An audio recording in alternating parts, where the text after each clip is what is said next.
when you first start learning about veterinary diagnostics, there's this expectation of precision, right? Like you expect it to feel like basic plumbing. Oh, absolutely. Like a pipe bursts, there's a puddle on the floor, so you find the leak and you patch it up. Exactly.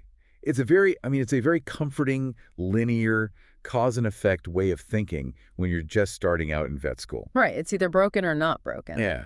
But then you step into the world of endocrinology and suddenly, you're not a plumber anymore. You are a detective trying to solve this mystery where the suspect just keeps changing their disguise. That is the perfect way to describe it. I mean, canine hypothyroidism is it's the ultimate diagnostic chameleon. You could have 10 hypothyroid dogs walk into your clinic when you're on rotations, and they might present with 10 entirely different primary complaints. Totally.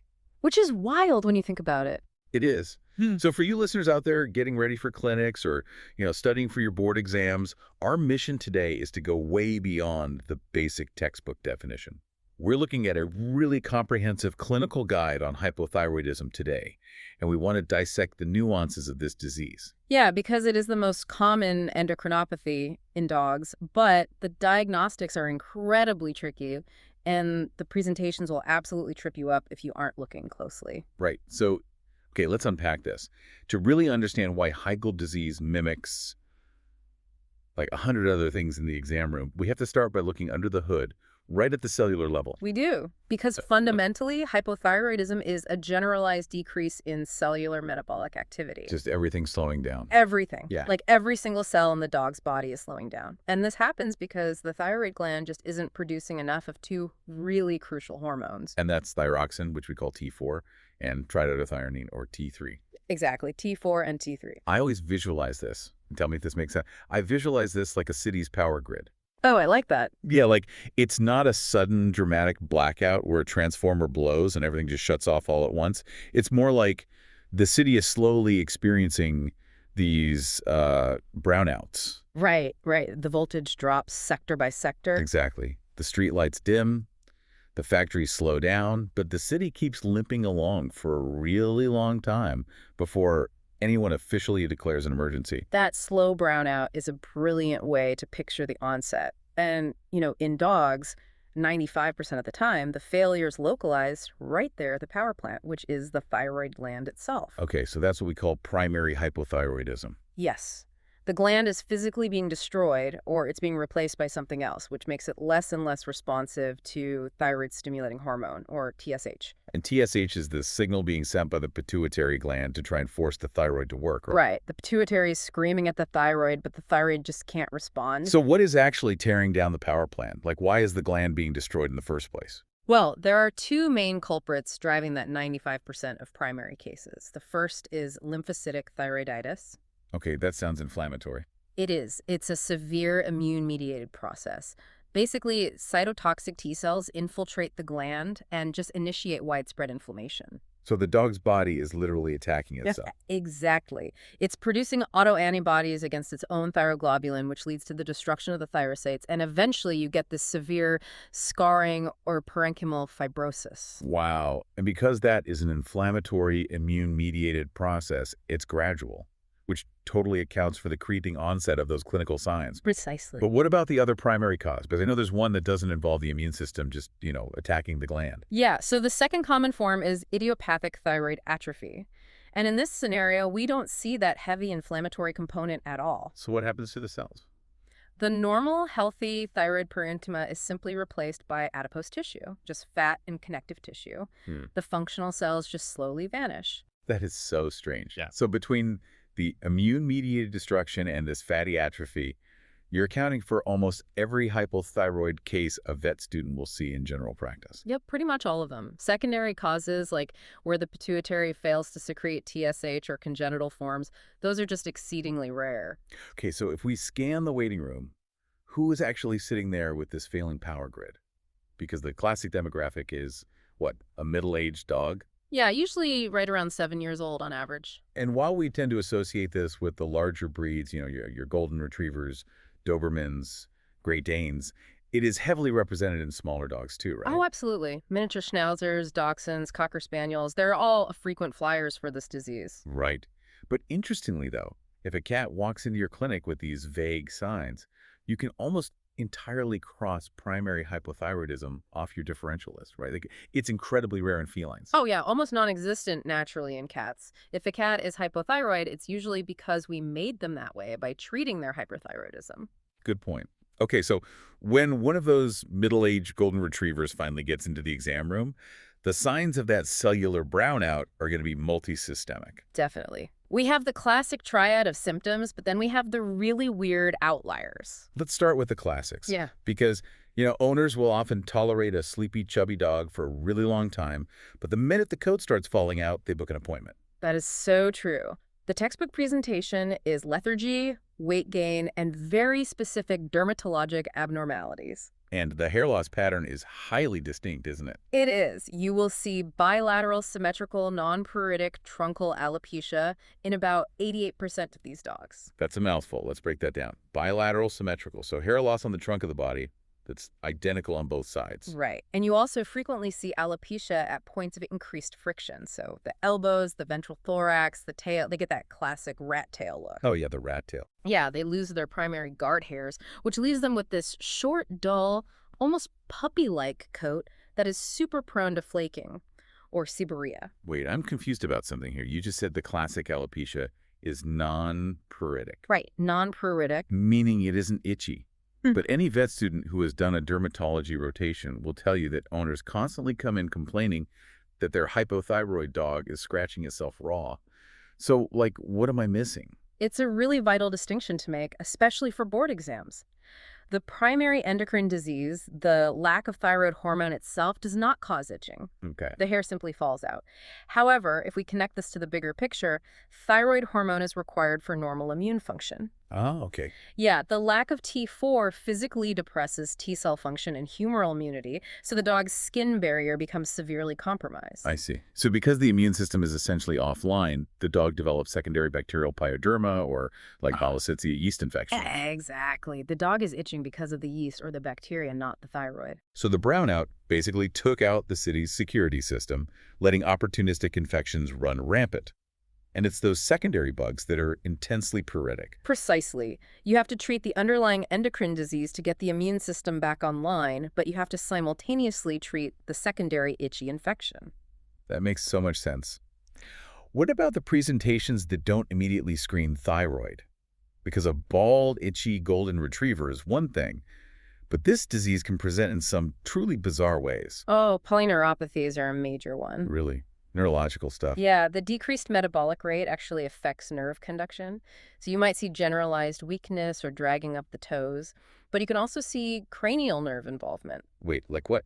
A dog might come in with facial nerve paralysis, like a completely droopy face or severe vestibular signs. Vestibular, like head tilts and nystagmus? Yep. You definitely don't immediately think of the thyroid when a dog comes in with a severe head tilt. No, you don't. And the reproductive failures are fascinating, too. Right. In males, the decreased metabolism leads to testicular atrophy, poor semen motility, decreased libido. And in females, you see prolonged interoestrous periods or just a complete failure to cycle at all. Wow. And then there are ocular changes too, right? Though I think the text said they occur in less than 1% of cases. Yeah, very rare, but the most notable is corneal lipid deposits. Let's actually unpack the mechanism behind those lipid deposits because it ties directly into the diagnostic blood work. It does. Because a huge red flag on a basic biochemistry panel for a hypothyroid dog is hypercholesterolemia. Over 75% of these dogs have elevated cholesterol. Why does a failing thyroid cause a spike in blood lipids? So thyroid hormones naturally stimulate both the synthesis and the degradation of lipids, but when T4 levels drop, the degradation pathway is severely impaired. Okay, so the body simply stops breaking down and excreting cholesterol efficiently through the biliary system. Exactly. The lipids just build up in the bloodstream, and eventually they can even deposit into the tissues of the eye, causing those corneal opacities. That's incredible. So you have this clinical chameleon sitting on the table. Maybe it's the classic weight gain and hair loss, or maybe it's facial paralysis. You suspect the power grid is failing. But, you can't just diagnose this based on a droopy face. You have to prove it. You absolutely have to prove it. And navigating a thyroid panel is an absolute diagnostic minefield. It really is. It requires meticulous attention to detail because you're dealing with screening tests, confirmatory tests, and just a myriad of factors that can cause false positives. So let's break down the alphabet soup of testing. Total T4 is the initial screening test, Right. and it measures everything, right? Both the protein-bound hormone and the free unbound hormone. But a low total T4 alone is not diagnostic of hypothyroidism. Not at all. Relying solely on a total T4 is a massive pitfall for new grads. Yes, it will be low in a hypothyroid dog, but it will also be artificially low in a perfectly healthy dog that just happens to be dealing with another systemic illness. Which brings us to free T4. This measures only the metabolically active portion of the hormone. Exactly. And to get an accurate reading, it has to be measured via equilibrium dialysis. Right, because that filters out the protein-bound hormone, so it's far less affected by other illnesses in the body. Then, if your total and free T4 are both low, you move to the confirmatory test, endogenous TSH. Yep. Think back to the pathology. The thyroid gland is failing, right? So the pituitary gland senses those dropping T4 levels and tries to compensate by pumping out massive amounts of thyroid-stimulating hormone. And because there's no negative feedback to shut the pituitary off, the TSH level should be sky high in a primary hypothyroid dog. Exactly. A low free T4 combined with a high TSH is your most highly reliable diagnostic indicator in clinical practice. But even with the perfect combination panel, there are landmines. And the biggest one is euthyroid 6 syndrome. This concept trips up so many vet students. It's notoriously tricky to grasp at first. So here's where it gets really interesting. Let's use an analogy to explain the mechanism here. Euthyroid 6 syndrome is like a modern smart house during a massive freezing blizzard. Okay, walk us through that. So if the smart house senses an extreme blizzard outside, say, a severe systemic illness like pancreatitis or renal failure, it intentionally turns down the thermostat to conserve energy so the house can survive the storm. That's a great way to put it. Right. And when you run a total T4 blood test, you are basically looking at the thermostat and seeing that it's set to, like, 50 degrees. It looks dangerously low. But the heater isn't broken. The thyroid gland is perfectly fine. The body is just purposely down-regulating its own metabolism to survive the stress of a completely different disease. Exactly. That perfectly encapsulates the physiological mechanism. The body suppresses thyroid hormone production to prevent excess catabolism during a systemic illness. So if you misinterpret that low total T4 as primary hypothyroidism and start supplementing them with synthetic hormones. You are essentially forcing the smart house to blast the heat during a blizzard when it's desperately trying to conserve resources. You have to treat the pancreatitis first, and once the blizzard passes, the thyroid levels will return to normal all on their own. Wow, okay. And it's not just other diseases. Drugs can also aggressively hijack these blood tests, right? Oh, absolutely. There is highly testable material here regarding medications that will tank thyroid levels and literally cause the animal to develop clinical signs of hypothyroidism, even with a perfectly healthy gland. Glucocorticoids are notorious for this, I know. Yes, they physically inhibit the entire hypothalamic pituitary thyroid axis, they suppress TSH release, and they even alter the way thyroid hormones bind to proteins in the blood. And phenobarbital, right, the anti-seizure medication, that's another major interferent. A huge one. How does phenobarbital actually tank the thyroid levels? Well, phenobarbital upregulates hepatic enzymes. It induces the liver's cytochrome P450 system, causing the liver to metabolize and excrete thyroxine way faster than normal. Ah, so the body's just clearing the hormone out before it can even do its job. Exactly. If you need to test thyroid function in a dog on long-term phenobarbital, you realistically need to wean them off the drug 4 weeks prior to testing. 4 weeks? That's incredibly difficult for a patient with severe epilepsy. It's a huge clinical challenge, and NSAIDs and sulfonamide antibiotics can also suppress levels. And it's not just daily medications either. Yeah. A recent routine vaccination can cause a transient spike in circulating autoantibodies, right? Yes. Those antibodies can cross-react with the lab assays, making a genuinely hypothyroid dog appear totally normal on paper. You really have to wait at least 2 weeks after a vaccine to run a thyroid panel. Good to know. We also have to factor in breed-specific metabolic adaptations. If you draw blood from a well-conditioned athletic sighthound, like a greyhound, a Saluki, or a Whippet, their total and free T4 levels naturally sit well below the standard reference ranges. They do. Why is that? Are all greyhounds just walking around slightly hypothyroid? Not at all. Their bodies have evolved for extreme sprinting and athleticism. Their cellular baseline for metabolic homeostasis is just inherently different from, say, a golden retriever's. So they just utilize thyroid hormones differently at the tissue level. Exactly. If you don't adjust your reference ranges for a sighthound, you will misdiagnose a perfectly healthy athlete as having an endocrine disease. Okay, so you've navigated the minefield. You ruled out the sick euthyroid smart house.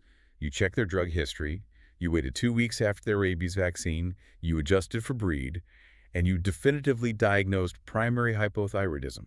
Now you have to fix the power grid. Right. And the treatment is lifelong, but it's highly effective. It is fundamentally about replacing what the body can no longer produce. We use an oral synthetic thyroid hormone called levothyroxine sodium. And a crucial clinical pearl here for the students. hmm Warn your clients away from generic forms.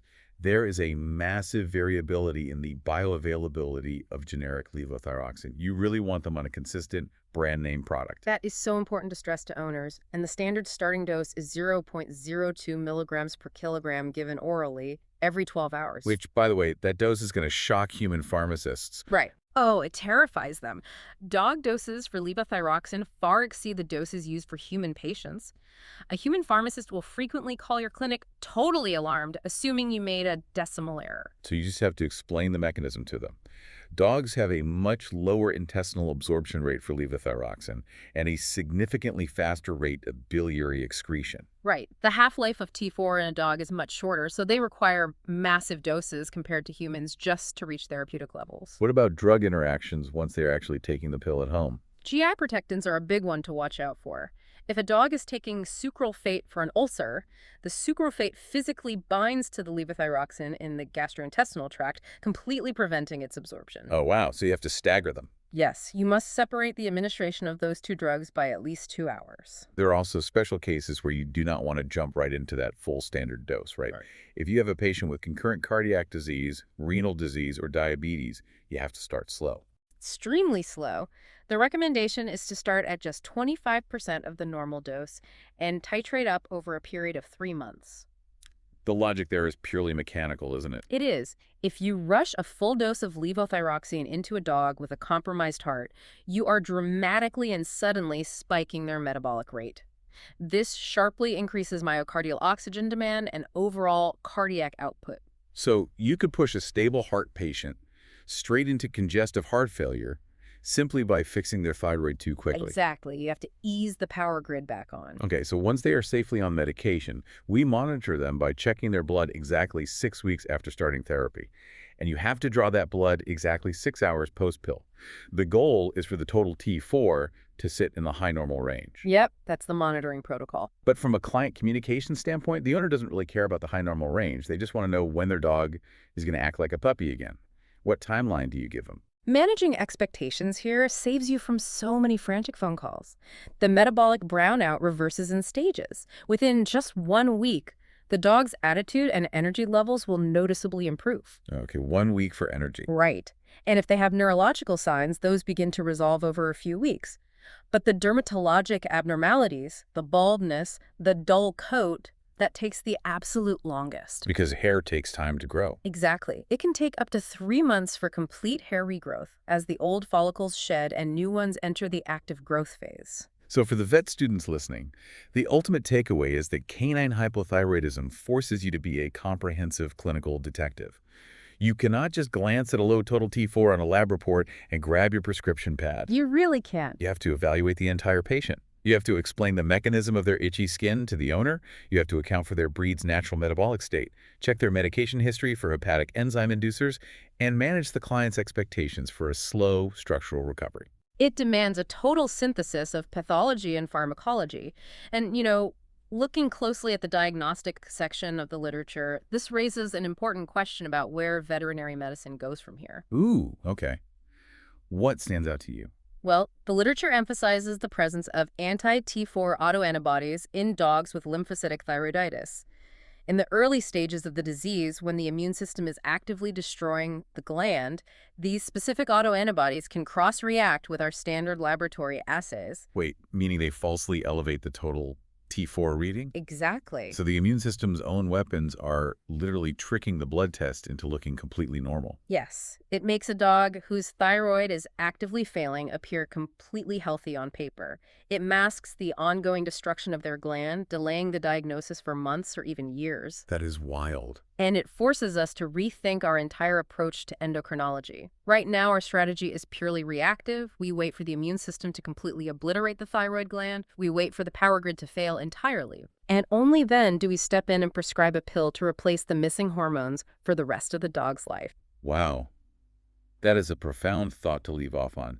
Because, I mean, as veterinary medicine advances, will we shift away from just replacing hormones after the damage is already done? I think we have to. Will we move toward, proactive screening for these autoantibodies in predisposed breeds like golden retrievers and schnauzers, so we can actually intervene with immunosuppressants and halt the destruction before the patient ever loses their hair or their energy? Exactly. Imagine stopping the sabotage before the city's power grid even flickers. That is the future we should be aiming for.